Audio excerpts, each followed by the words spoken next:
Hi అండి. మీ అందరికీ ముందుగా ఉగాది శుభాకాంక్షలు. నేను మా ఊళ్ళో, మా ఇంట్లో చేసుకున్న ఉగాది పచ్చడి. ప్రాంతాన్ని బట్టి ఉగాది పచ్చడి చేసే తీరు కూడా మారిపోతుంది కదా! సో, నేనేం వేసానో, ఎలా చేశానో చూసేద్దాం. ముందుగా వాటి కోసం బెల్లము, కొబ్బరి, వేపిన శనగపప్పు, మామిడికాయలు, అరటిపళ్ళు, ఉప్పు, పచ్చిమిరపకాయలు, అన్నిటికైనా ముఖ్యమైనది వేప పువ్వు, చింతపండు. వీటన్నిటిని ఒక గిన్నె తీసుకొని ఒకదాని తర్వాత ఒకటి నేను చూపిస్తున్న విధంగా వేసేసుకోండి. అందరికీ వచ్చండి చేసుకోవడం ఉగాది పచ్చడి. తెలియని వాళ్ళు ఎవరైనా ఉంటే ఈ వీడియోని చూసి నేర్చుకోవచ్చు.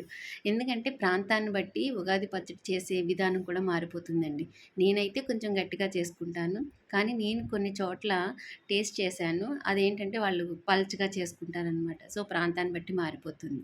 ఇప్పుడు నేను చూపించిన విధంగా అన్నీ అందులో వేసి ఇలాగ అన్నీ కలిపేసుకోండి. ఇలా ఫస్ట్ అన్నీ కలిపి మిక్స్ చేసుకుంటే మనకు అన్నీ బాగా మిక్స్ అయిపోతుంది.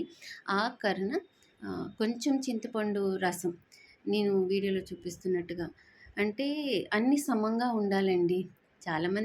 చాలామంది చేసుకోవడం ఏంటంటే తీపే ఎక్కువ తగిలేటట్టుగా చేసుకుంటారు. లేదండి, జీవితం అంటేనే 6 రుచులు కలిగి ఉన్నది కాబట్టి మనకి ప్రతీది తీపి, పులుపు, చేదు, వగర, కారం, ఉప్పు అన్నీ కలవాలండి.